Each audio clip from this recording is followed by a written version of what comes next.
everybody, welcome to the show. I appreciate you tuning in for another brand new review. Don't forget, every Wednesday night at 8:30 p.m. Mountain Standard Time, I'm gonna have a new interview, a new opinion piece, or some horror news for you to check out. And throughout the week, I'm still dropping countless reviews in the world of horror, whether it's movies, TV shows, games, books, whatever is catching my fancy at that time. And if you don't want to miss any of the content that I'm dropping, the best way to stay on top of it is to get subscribed to my link tree.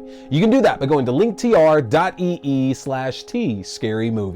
If you get subscribed to my link tree, that's going to be access to the YouTube page for the video versions of the show, your favorite podcasting platforms, the audio only versions of the show, to my Letterboxd page, my written reviews and movie rankings through the year, to my TikTok page, my short horror content, including movie news and movie premieres, to my Twitch page for my horror gaming, including The Thing Remastered and Phasmophobia for the PSVR 2, and to my Fangoria shop page, where you can enjoy a 20% discount off anything in the Fangoria shop, including a yearly subscription to the physical magazine. Take advantage of all that, y'all. Hit that subscribe button, as the more followers I get, the more content I can put out for all of you. And don't forget, we have giveaways we're doing every month. This month, we are giving away a copy of the novelization of X by Tim Wagner. Folks, had an absolute blast reading this book recently. Y'all know how much I love the movie X, and so getting this book to where we get more insight to what the characters were thinking while everything was going on, and it fills in a few more extra details, was an absolute joy. I could not put it down. It was my recent vacation read, and now I'm gonna give you all a chance to catch a copy of this as well too. Comment on any video that I put out here in the month of November. That gets you entered to win a copy here of X. So what are we talking about here tonight? Folks, last week we had the debut of a new show over there on Shudder based on one of the more recent creepy franchises out there surrounding a serial killer who invites unknowing participants to show up for some kind of documentarian type project only to kill them later. Folks, we are talking the next episode, Elliot, of the Creep Tapes. That's right. Let's not waste any time though. Let's jump right on into it. So we established last week that the Creep Tapes would likely not be following any kind of hard continuity. More than likely, there was not going to be any kind of connective tissue that took one episode to the next, because there's barely any connective tissue that hooks the movies to the show as well. Now, that's very much on purpose. Yes, we are looking at the same killer. This is still Peachfuzz, taking the identity of victims that he has killed over time. He has an endless amount of tapes. This is the same killer, and we are in the same world. But as I stated with the first two movies, outside of Peachfuzz taking the name of his victim at the end of the first film and using that at the for the most of the second film, that's really the only connective tissue that's actually there. So it's not like we have to worry, at least so far, about stories being continued on from episode to episode. And that's obviously very much prevalent here with the second episode of the series, Elliot. This time around, it follows a birdwatcher who ends up stumbling upon our killer, who claims to have recently been in a skydiving accident and asks Elliot to keep the camera rolling to film him so he can successfully sue the skydiving company.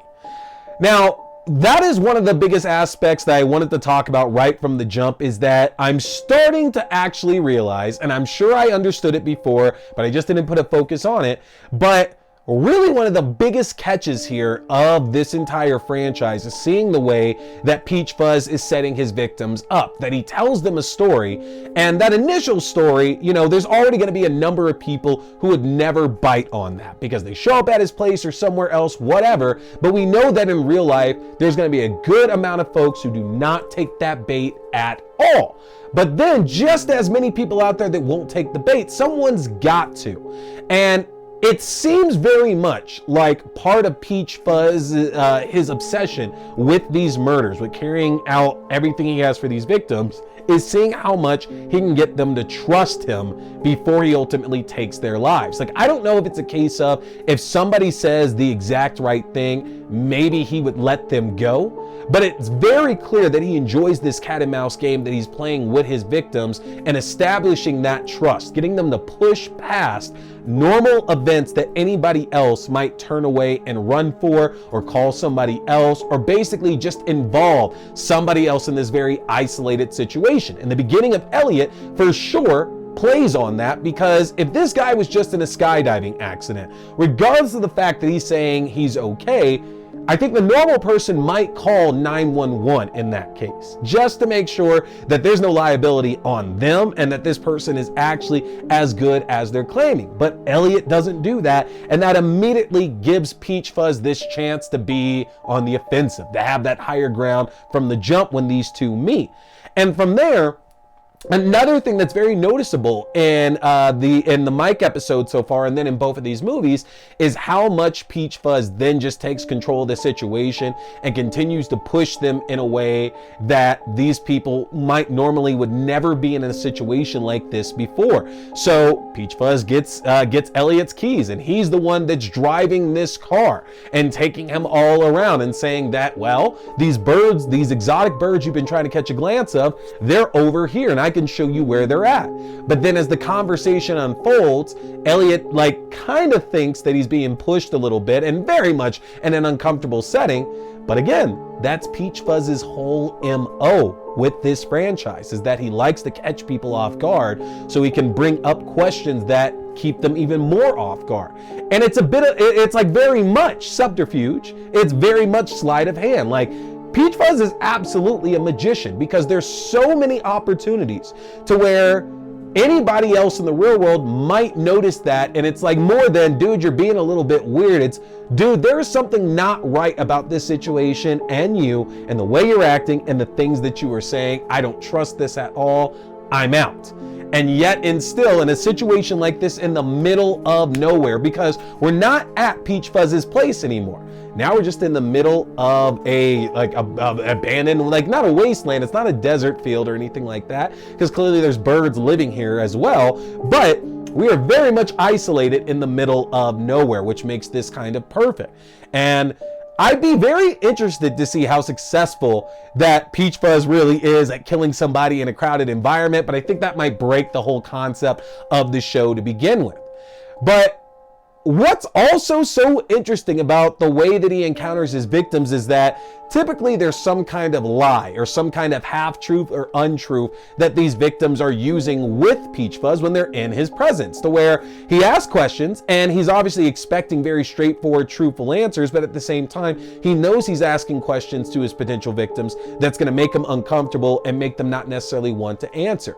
And again, it takes me back to wondering, if somebody was just 100% honest with him from the jump, how would that actually fare? Because I think of our lead in Creep 2, the person who came to interview Peachfuzz in that film, and I don't know, I watching it, I kept thinking the entire time, all right, she was kind of straight up and honest with him and very vulnerable, and he was very honest and vulnerable with her. And that so far, between the two movies and the 2 episodes, or 3 episodes, because 3rd episode Jeremy is out officially today, but between the 3 episodes of the show and the 2 movies so far, she's been the realest anybody has been with him, and that very much changed the trajectory of that night that the two spent together and what he ended up trying to carry out. And that very much catches me just a bit off guard with the way that he approaches his victims. But I digress. Back to Elliot here.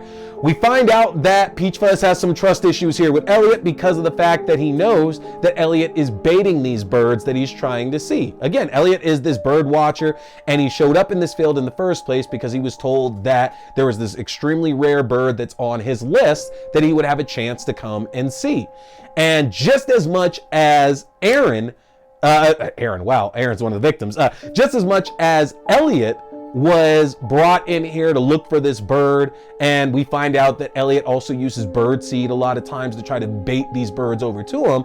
We also find out that Peachfuzz set a trap and laid some bait for Elliot as well too. And so it's just fascinating to see the way that these people kind of walk right into these traps.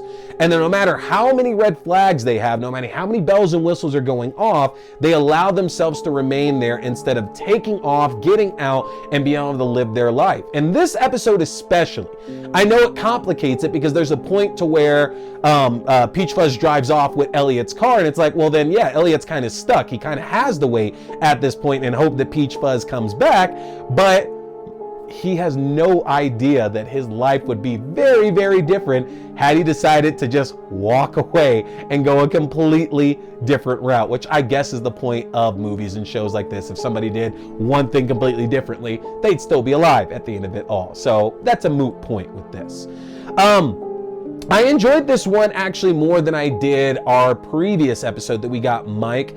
Just a bit more because, again, it almost felt like Mike had to be another introductory to this world, even with our exposure to the films, and that now that we've seen Peachfuzz's interaction with Mike, we get to see Peachfuzz's interaction with Elliot, and we know what to expect. We know that he is a serial killer and that he is baiting these victims, and he is going to find the way to get their trust only to murder them with that later on.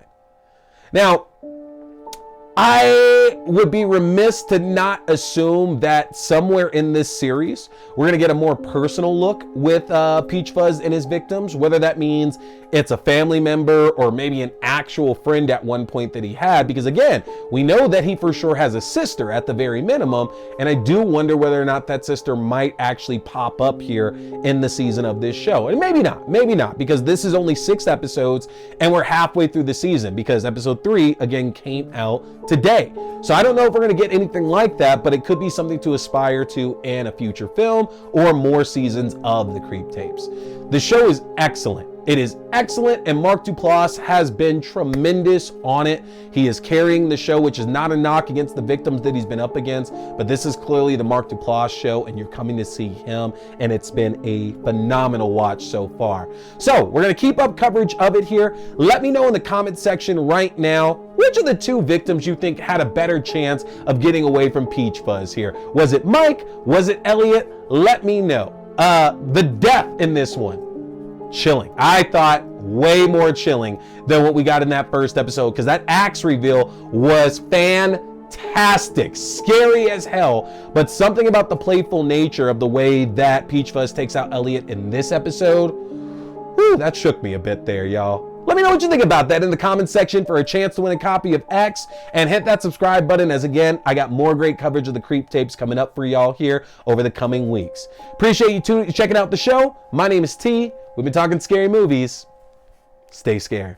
Boy here is a big fan of Fangoria. So, if you want to check out the world's best horror magazine that's out there, get a chance to get yourself your own subscription, which I just got my first one back in 2022, and I don't regret it for a second. But if you want your own Fangoria subscription, or you like the Fangoria merchandise, then head over to the Fangoria shop and use my link if you want to save yourself some money, folks. That's an easy one to remember. Just go to shop.fangoria.com/AXDEW. Again, that's shop.fangoria.com/AXDEW, or use my specific code AXDEW at checkout. You can save 20% off your entire order, and that implies 2 subscription and one-time orders as well. You don't want to miss out, folks, because with the magnitude of horror movies we've had released in the last few years, and with what we have on the horizon,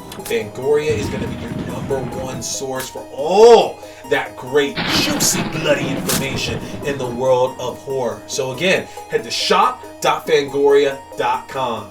Hey there, folks! Thanks for tuning in to T-Watch This Scary Movie. I appreciate you checking out another review or movie news, whether we're talking movies, TV shows, books, or games, whatever, it's all scary. Remember, you can check out new episodes every Wednesday night at 8:30 p.m. Mountain Standard Time on the YouTube page for video. That's youtube.com/C/Theron Reynolds Scary Movie. Again, youtube.com/C/Theron Reynolds Scary Movie. And you can check out the audio version on all your favorite podcasting platforms. Just search T Watch the Scary Movie or TWASM. Don't forget, my name is T. We've been talking scary movies. Stay scared.